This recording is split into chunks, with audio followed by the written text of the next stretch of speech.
Ya, halo Tribuners, kembali lagi di Tribun Podcast bersama dengan saya Maureen Lumempo. Saat ini spesial karena sudah hadir narasumber di saat ini, yaitu Bapak Otni Tamot Ya, selaku Ketua KPU Minahasa Tenggara. Nah, mungkin seperti episode-episode sebelumnya di Tribun Podcast kita sudah membahas bagaimana persiapan menjelang pilkada pilkada ya. serentak. Nah, mungkin sebelum itu mau bahas dulu seputar pemilu yang Pemilu kemarin sudah dijalani lewati. sementara Ya, bergulir saat ini ya Pak. Itu progresnya saat ini seperti apa? ya. Kalau kita di Minahasa Tenggara untuk pemilu sudah selesai Sudah selesai Pak. pelaksanaannya dan berjalan dengan baik. Ya. Di Minahasa Tenggara dari 15 kabupaten kota salah satu tidak ada gugatan PHPU PHPU. di Mahkamah Konstitusi. Jadi dari 2019 juga kita tidak ada gugatan. Yang ada di 2019 itu adalah gugatan dari DPR RI, tapi sampelnya di 15 kabupaten kota. Oke. Tapi di 2024 itu sudah tidak ada lagi dari KPU RI yang DPR RI yang calon DPR RI yang melakukan gugatan. Hmm. Di kabupaten kota juga di Sulut ini kan hanya 4 kalau tidak salah yang ada Ya. gugatan, termasuk mitra yang tidak ada gugatan. Berarti Gitu. Jadi PHPU tidak tinggal ada di mitra tidak ya. ada. Kita sekarang tinggal menunggu pelaksanaan penetapan Penetapan perolehan suara, kemudian penetapan kursi dan penetapan calonnya. calon terpilih. Oke. Jadi menunggu dari Menunggu dari KPU RI. KPU Jadi RI. dari MK mengeluarkan surat untuk bahwa ini kabupaten kota yang tidak ada gugatan sudah bisa melaksanakan penetapan. Itu yang kita masih menunggu sampai sekarang. Tapi kami di Minahasa Tenggara sudah siap untuk Baik. melaksanakan penetapan calon terpilih. Oke. Pak Otni, kalau agenda hari ini maksudnya saat ini di Manado sendiri ada Oh agenda iya, apa Pak? di agenda di Manado ini ada peluncuran pilkada serentak Oke. Dari KPU yang Sulut ya. dilaksanakan oleh KPU Sulut. Hmm. Dan ini 15 kabupaten kota diundang untuk hadir memeriahkan. Ada festivalnya, ada lomba-lomba. Ini festival dan sosialisasi tentang anggaran pilkada di tiap kabupaten kota. Jadi nanti di pamerannya, festivalnya ditampilkan anggarannya berapa banyak, digunakan untuk apa-apa, kegiatan apa-apa gitu. Oke. Itu yang kita. Jadi bagian dari sosialisasi Bagian dari ke masyarakat sosialisasi Bapak. untuk launching ya Pak. Kabupaten kota juga di 15 kabupaten kota selain provinsi sudah siap untuk melaksanakan pilkada. Oke. Nah, Nah Pak, mungkin kalau untuk dari evaluasi dari pelaksanaan kemarin itu khusus di Mitra itu apa yang jadi fokusnya dari KPU Mitra sendiri Pak? evaluasi kalau Ya. kita kalau dari evaluasi di hari H khusus hari H itu memang pelaksanaannya Ya. memang dari sisi SDM. Tapi SDM-nya yang khusus di penyelenggara di Badan Ad Hoc-nya yang Badan ad khusus hoc. KPPS. Kemarin juga di diskusi dialog itu jadi sorotan juga soal SDM ini, kesiapan mereka di hari H. Karena memang pasti walaupun kita melakukan BIMTEK untuk pelaksanaan hari H di 14 Februari kemarin, tapi ada juga yang penyelenggara KPPS yang buat gerakan tambahan lah begitu. Tapi tidak terlalu jauh, kita bisa mampu buat supaya KPPS ini masih sesuai jalur bekerja. Okay. Walaupun ada kesalahan-kesalahan sedikit di pelaksanaan hari H, tapi kita bisa selesaikan di bawah. Begitu. Sehingga kita di Minahasa Tenggara dari 2019 sampai dengan 2020, 2024 pemilu dan pilkada tidak ada PSU, pemungutan suara ulang. Karena kita mampu melaksanakan tugas ini dengan baik sampai di tingkat bawah. Okay. Jadi pengawasannya juga kita secara internal di baik PPK, PPS sampai dengan Badan Ad Hoc yang KPPS itu berjalan dengan baik. Okay, Seperti baik. itu. Oke Pak Ketua, kalau soal mengenai partisipasi dari masyarakat di Mitra sendiri untuk pemilihan yang lalu yang sudah terlewati itu bagaimana Pak? Ya kalau partisipasi kita kan termasuk tinggi, di Oke. atas 80 hampir 90% Waduh, tingkat partisipasinya. Cukup tinggi berarti memang sekitar sudah melampaui target 88-89%. nasional ya, Pak? Nasional kan 75. Iya. Kita sudah capai di 89, 80, ya sekitar 89, 89 ya. 88, Cukup 89. tinggi itu ya, Pak, Karena kalau kan dibandingkan kalau dengan kita rata-rata. perhitung per jenis pemilihan beda-beda. Oh iya. Yang pasti yang paling tinggi tingkat partisipasinya ada di pemilihan presiden kemarin. Karena kan kalau dia pindah memilih cuma satu surat suara dia terima kemudian memilih presiden kan akan lebih banyak yang memilih presiden begitu. Iya. Itu kalau boleh tahu bagaimana langkah-langkah dari KPU Mitra sendiri sehingga Tingkat partisipasi. partisipasinya tinggi. Ya memang ini program provinsi juga, tapi Iya. kita aplikasikan di tingkat bawah sampai PPK PPS. Jadi kita dulu programnya Rabu Bacirita. Oh, Rabu Bacerita. Bagaimana itu, Pak? Rabu Bacirita ini programnya ini badan ad hoc di bawah PPK maupun PPS ini datang langsung ke masyarakat. Sosialisasikan ajakan untuk datang memilih 14 Februari. Jadi Rabu Bacirita dorang baku dapat dengan masyarakat. Ketemu langsung. Jadi ada interaksi gitu ya. So pernah dengar nih pelaksanaan pemilihan kalau orang belum tahu PPS ini maupun PPK yang melaksanakan. Jadi orang kalau misalnya desa kan kalau dia cuma 250 pemilih. Kalau selama 2 bulan orang sosialisasi begitu kan hari ini pindah pergi dijaga ini kan dijaga tuh. Tersosialisasi dengan baik. Apalagi ada dengan kumpulan-kumpulan. Kalau hari Minggu biasanya juga kita sudah sampaikan ke tingkat bawah, kita lakukan sosialisasi 5 menit aja di acara suka dan duka. Jadi di acara syukuran apa di desa itu sampaikan dalam 5 atau 10 menit lah, minta izin ke di acara apapun ya, ajakan untuk memilih. Kalau ada terkumpul Jelaskan masyarakat tentang di apa situ. di pelaksanaan pemilu, pemilihannya jenis apa-apa semua, ada presiden sampai DPRD. Berarti terbukti efektif ya, efektif Pak? juga Efektif. kita. Oke. Kalau dari respon masyarakat sendiri, Pak, ketika dilakukan kunjungan seperti itu, bagaimana, Pak? Mereka Biasanya? justru senang karena ternyata penyelenggara proaktif, turun langsung, datang langsung di masyarakat menyampaikan apa programnya penyelenggara KPU, apa yang akan kita lakukan di persiapan hari A di tanggal 14 begitu. Iya. Jadi kita langsung sampaikan, beda dengan orang kumpul massa kemudian sosialisasi. Kalau ini program yang kita lakukan di ini 15 kabupaten kota termasuk di Minahasa Tenggara. Kalau kita ada strategi seperti itu, kemudian yang strategi itu yang kalau di Minahasa Tenggara kan banyak kumpulan arisan namanya. Setiap hari Minggu itu atau dari pagi sampai malam itu ada arisan. Jadi kita bagi kelompok.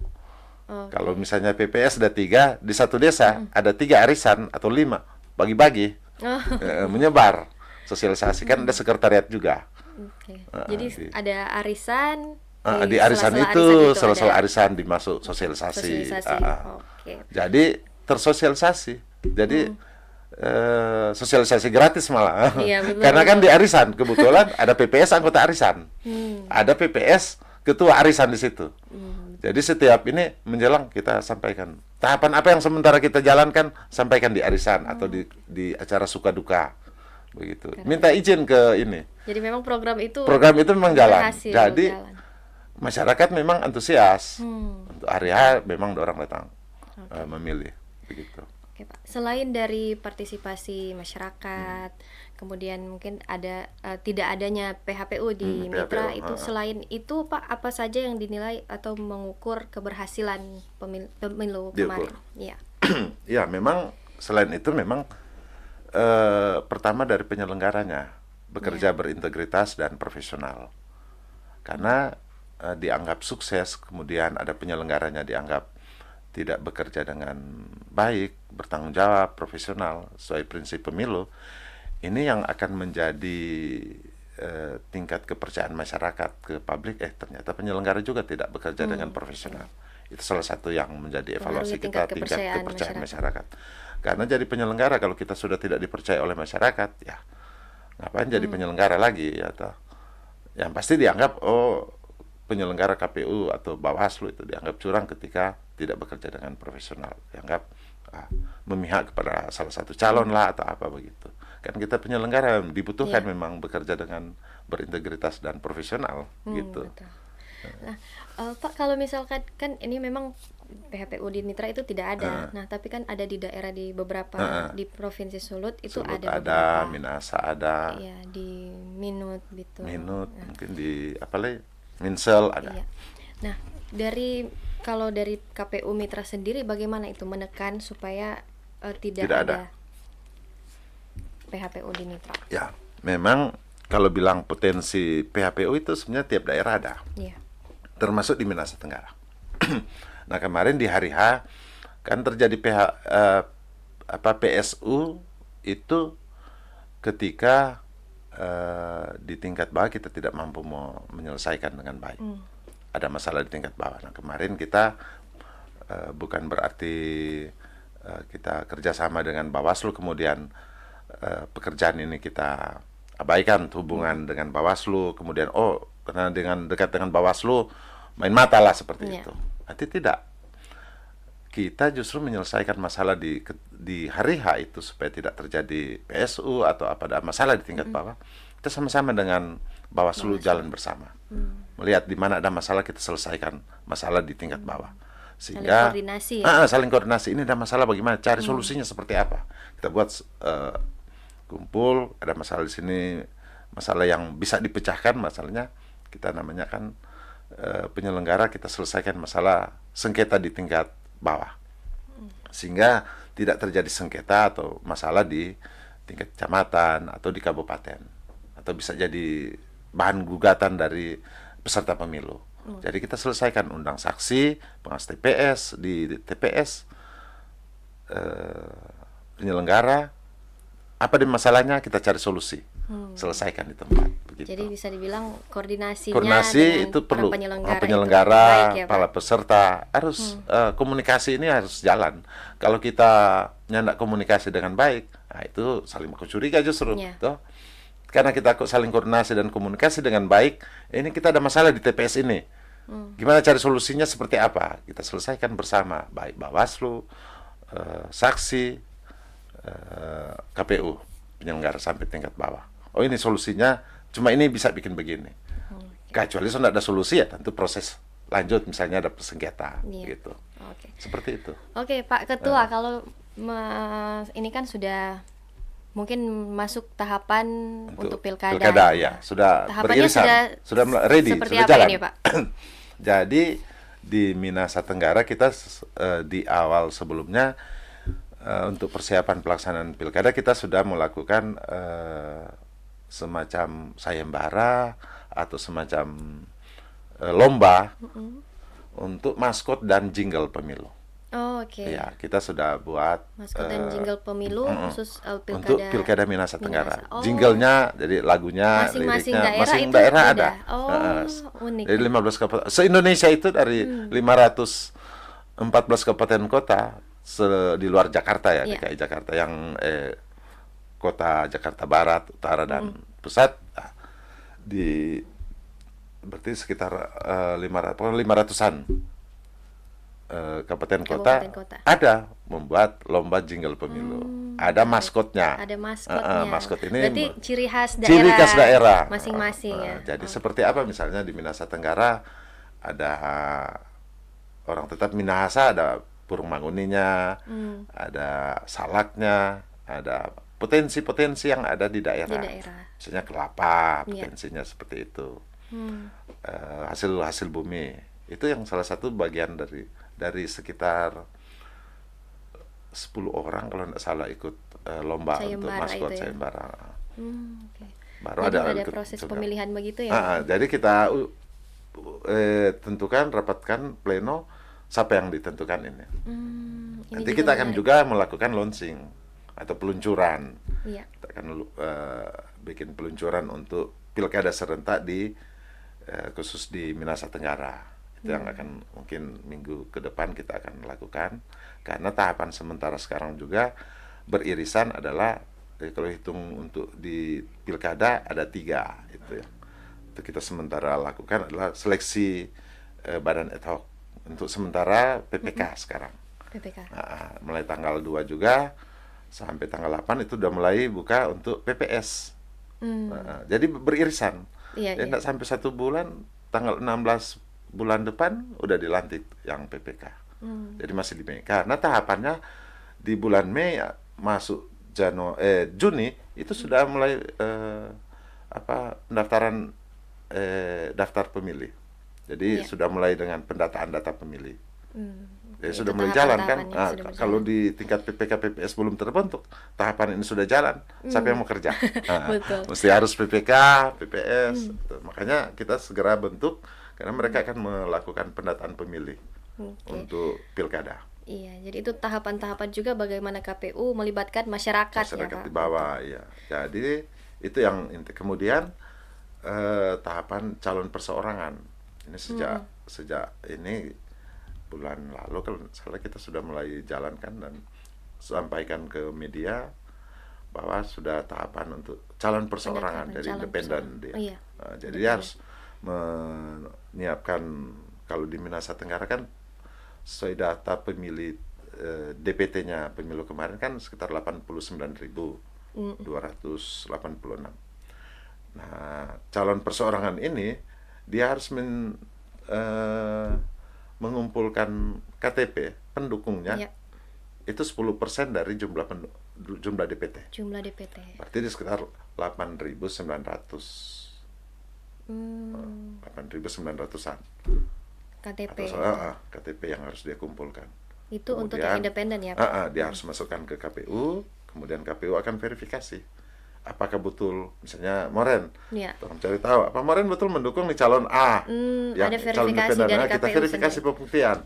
Kalau dia bilang, enggak pernah ada orang berdata Pak kita, enggak minta KTP, oh berarti fiktif dong ini, fiktif. Ya toh? Maka kita kembalikan ke calon ini, nama Moren ini enggak mendukung.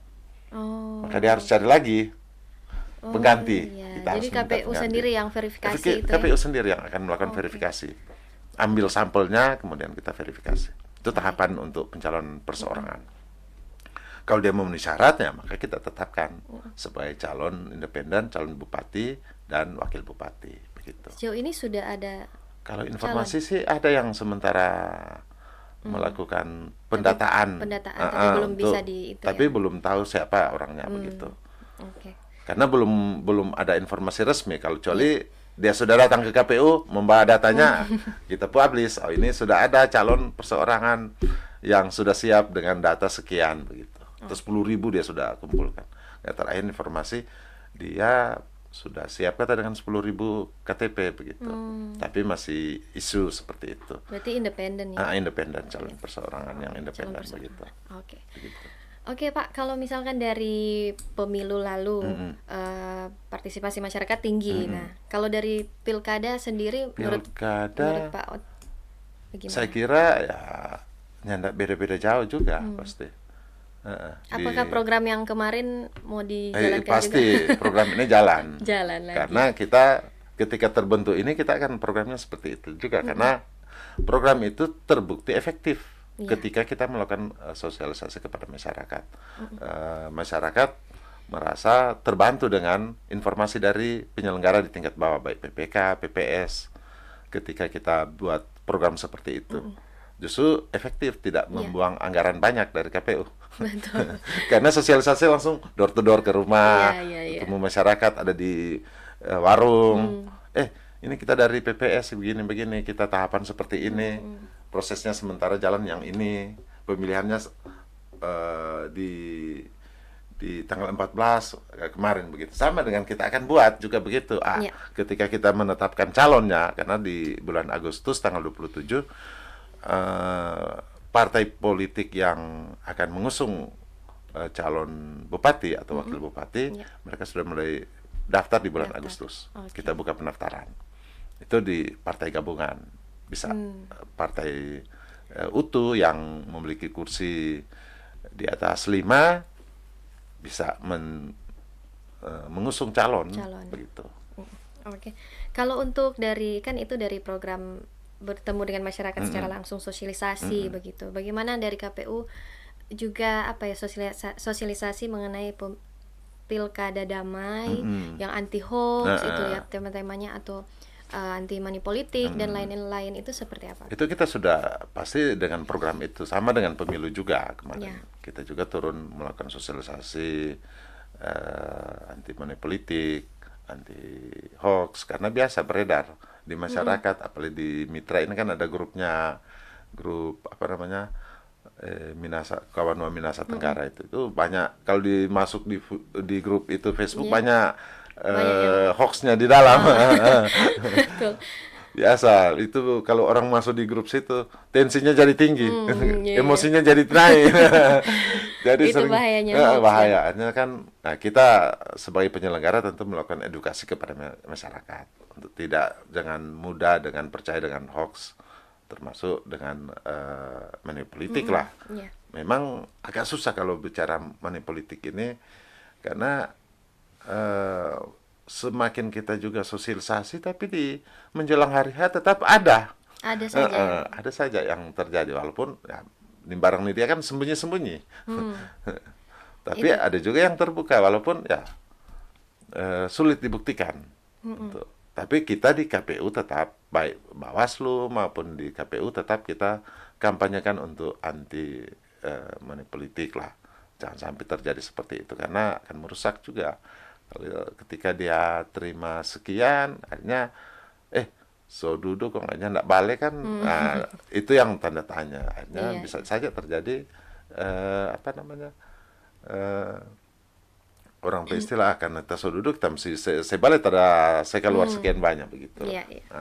Nah, kalau dari KPU Mitra sendiri, apa ya, dengan bekerja sama dengan stakeholder yang ada, bagaimana strategi supaya bisa apa ya, penanganan potensi pelanggaran dan kecurangan ini? Memang kita selama di pemilu kemarin saja kita sudah lakukan. Jadi kita melakukan rakor bersama, Iya. rapat koordinasi antara stakeholder, termasuk tokoh-tokoh masyarakat, LSM, kita rakor bersama bahas persiapan. Misalnya dari pihak kepolisian kesiapannya berapa, masa daerah-daerah rawan, daerah mana, pengamanannya seperti apa yang dilakukan begitu. Kita saling komunikasi. Begitu juga dari pihak Pemkab, bagaimana persiapan mereka juga memfasilitasi. Nah, terkait dengan pilkada ini, pasti kita akan melakukan dalam waktu dekat ini akan melakukan rapat koordinasi dengan pemerintah setempat, dengan stakeholder, Forkopimda di Kabupaten Minahasa Tenggara, tentang persiapan kita seperti apa, tahapan yang sementara kita jalan seperti apa. Dan kita kebetulan ada grupnya, grup WA, jadi kalau ada masalah mau komunikasi, kita ada kegiatan ini seperti ini, kita mau ketemu ini ya gitu. Memang perlu, makanya dari awal saya bilang perlu komunikasi. Kalau kita komunikasi putus, ini bisa terjadi miss di pelaksanaan pilkada. Makanya perlu komunikasi intens antara semua pihak, stakeholder lah, masyarakat, LSM, tokoh masyarakat, tokoh agama, sehingga ini, karena mereka ini ada penentu untuk mau kacau atau nyanda ini pilkada, ya mau sukses atau tidak gitu. Jadi kalau komunikasinya kita bagus dengan mereka, hubungan bagus, namanya KPU melayani. Kita melayani KPU semua masyarakat, namanya KPU melayani. Wajib itu. Wajib hukumnya. Nah, di KPU ini kan harus ada kepastian hukum. Dalam setiap tahapan yang kita lakukan harus sesuai aturan. Ketika kita melangkah keluar dari aturan, nah itu dianggap penyelenggara yang tidak berintegritas lagi, kan tidak profesional dalam menjalankan tugasnya begitu. Oke, Pak, mungkin mau minta tanggapan juga bagaimana peran media. Nah, dalam sosialisasi juga kan ada program bertemu langsung, tapi juga seperti saat ini podcast dengan Tribun Manado. Nah, bagaimana fungsi dari media sendiri, Pak? Bagi kita, karena kebetulan mantan wartawan, ini sangat penting. Sosialisasi ke masyarakat ada kerjasama dengan media, karena media ini salah satu ujung tombak suksesnya pelaksanaan pemilu kemarin, pilkada ke depan. Karena kemarin kita ada grup dengan wartawan, semua informasi yang berkaitan dengan tahapan pelaksanaan pemilu kemarin disampaikan di grup, dan wartawan juga cepat melakukan sosialisasi. Nah, kita kan akan menindaklanjutinya di pilkada. Kita menyiapkan anggaran khusus untuk teman-teman jurnalis untuk kerjasama untuk peliputan maupun di pengumuman iklan dari KPU, sosialisasikan tentang tahapan pilkada. Itu kita sudah komunikasikan dengan teman-teman di media, karena media ini adalah salah satu yang bisa menyampaikan sosialisasi tentang tahapan baik pemilu maupun pilkada yang ke depan yang akan kita jalan. Sangat Oke. penting. Baik, Oke. baik Pak Ot. Terakhir mungkin harapan ke depan mengenai bagaimana sebagai Ketua KPU Mitra menjelang pelaksanaan Pilkada 2024, mungkin ada pesan-pesan khusus untuk warga masyarakat Mitra khususnya.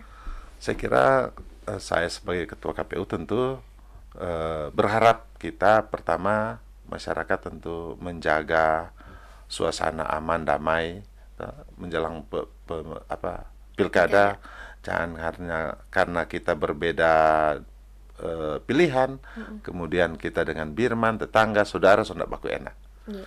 Mari kita ciptakan tentu suasana yang kondusif, aman, sama-sama kita ciptakan pilkada yang damai, pilkada yang betul-betul menghasilkan seorang pemimpin yang benar-benar menjadi pemimpin yang amanah, pemimpin yang dapat menjalankan tugas tanggung jawab sesuai pilihan kita, dan kita harapkan mereka pemimpin ini mampu mensejahterakan masyarakat, sekiranya itu. Oke, baik Pak Otni, terima Terima kasih kasih sudah sama-sama. berbagi dengan Tribun Podcast kali ini.